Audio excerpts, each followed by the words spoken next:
Hello and welcome to Novacraft. This is episode 12, and we have an announcement. In order to understand this announcement, though, I need to bring you back to episode 6. In episode 6, I made a library, put a bunch of librarians in it, and then started naming them after friends, family members who watched the episodes. There's one person, though, who I did not name after a librarian. I named a cow after her instead, and that's my wife. Not to let her be too lonely, I found another cow and named a cow after myself, so we've been hitched to that post ever since. So what's this announcement? Well, I'll just show you. If I do this and this.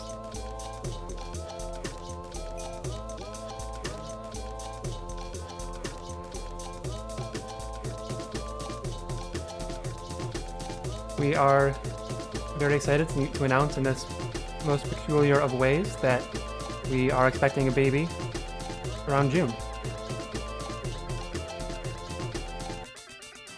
Oh, and that's in real life. Just in case it wasn't clear. With that out of the way, let's talk about what we're going to do today. In the last episode, I did a bunch of small tasks off this message board here. Nice. I don't really want to do that again, at least for an episode, so I kind of just did most of these things already. I gave the mob/iron farm a little haircut to control its vines. I went into the nether, mined for some ancient debris, smelted it into netherite scraps, combined it into netherite, and then made some netherite tools.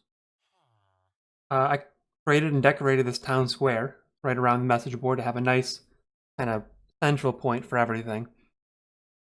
And probably more importantly, I finally went through and connected everything with some pathways and lighting and decorations in between the pathways. And I feel like it finally all kind of connects together and is a more immersive environment. It's not just standalone buildings like here's this farm, here's that farm. It's now an actual town that connects together, and just walking around and going from building to building feels much different. It feels a lot better. One of the tasks was to improve the storage, and it's kind of hard to show. It doesn't really matter that much, but all of my storage chests are a lot more organized now. One of the byproducts, though, was I had to remove 4 furnaces here for extra storage. So I can't smelt any stone or sand or anything. What we're going to be doing today is building a more proper furnace array anyways. We're going to build a forge, and then we're going to stick a few villagers in there with certain professions like toolsmith and armorsmith, that kind of stuff. I may need to spend some time off camera getting the right villagers to do the tasks, but I'll do that off camera. Instead, this is where we're going to build it, basically. This is the new area for the forge. I've already gone ahead and gathered all the resources. It wasn't too bad, but we're going to make some interesting choices. We're not going to be following the normal birch and dark oak pattern we've been doing, because it kind of feels weird to make a forge or a giant thing that holds furnaces out of wood. That seems irresponsible. I'm going to bring in a new building block, and that's going to be the polished basalt. We'll still use a lot of stone bricks and cut sandstone, so it's going to be kind of this black and white and gray type of build. I think it'll still mesh fairly well with what goes around here, but yeah, that's definitely going to be different. So, may as well start digging in.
The build is complete, and I did a little bit of extra decoration around the outsides and put some vines. The vines aren't done growing. I think it'll look a little more natural once all the vines grow out.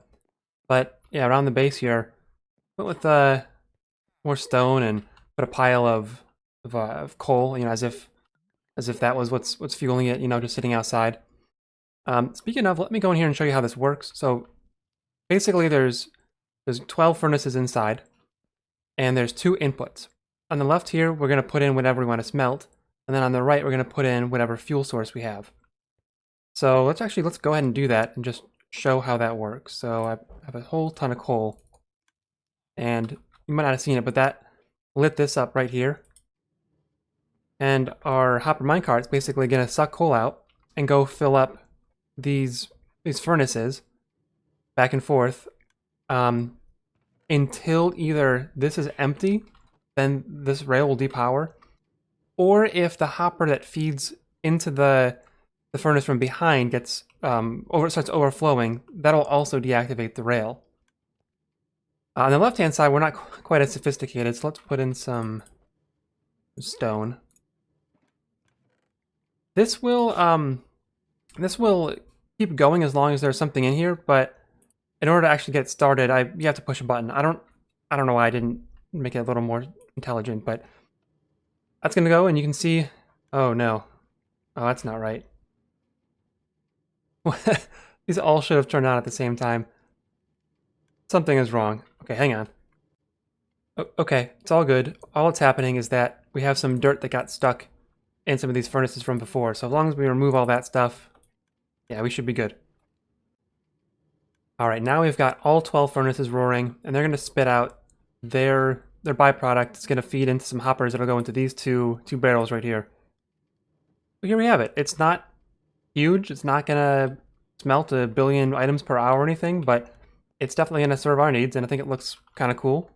And I think it's kind of intelligent, or it's fairly clever with how it works.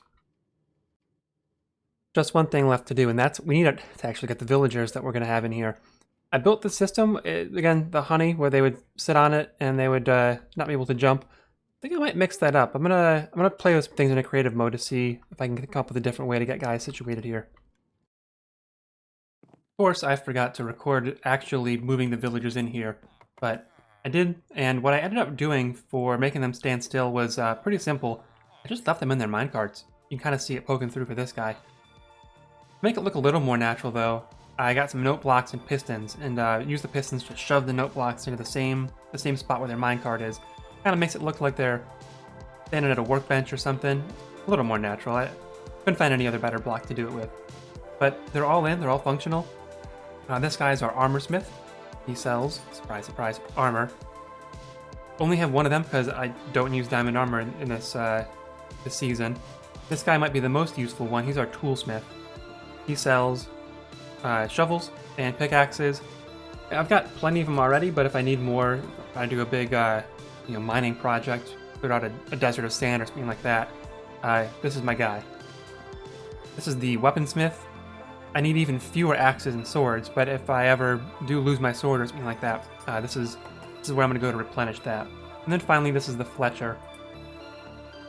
I guess if I ever need a new bow, I could just buy it from him instead of crafting it, but this guy's fairly useless for me. So yeah, let's only have one of each instead of like a dozen, like I have librarians or cartographers and plans for some other guys in the future. In the meantime, you can see that the furnaces have all turned off. Our stone has smelted into smooth stone. It's all here. It's only there. So yeah, our furnace is functional. It's complete. And then that's pretty much it. The only other thing I want to do today is show you the updated map. Since I spent a lot of time working on all the different pathways and everything, adding details all over the place, kind of want to take a nice leisurely stroll through the area. This is an old pathway I had, but you can see it's a little different.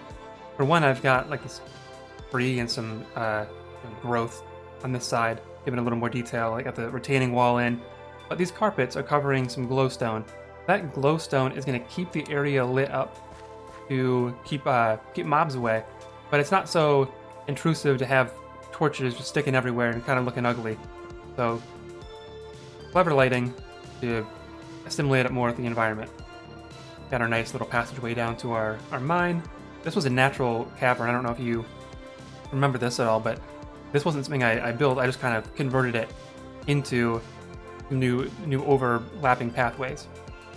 I like this little area. It's just a peaceful little thing with a tree sticking out of the side of the hill or embankment there. And that brings us eventually to our cartographers.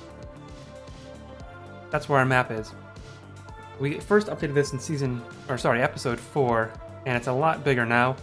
We have our new furnace with the 3 little smokestacks. That's our town square. Unfortunately, this big blob here, those are the chests we placed way up high in the last episode, and they're just blocking everything. I didn't think about that. But, yeah, I don't know what to do about it. Maybe I'll think about it for the next episode. Because they're there, I need them. But, yeah, they make the map ruined. I don't know. Think about that for next time. Hope you enjoyed the episode. Till the next one.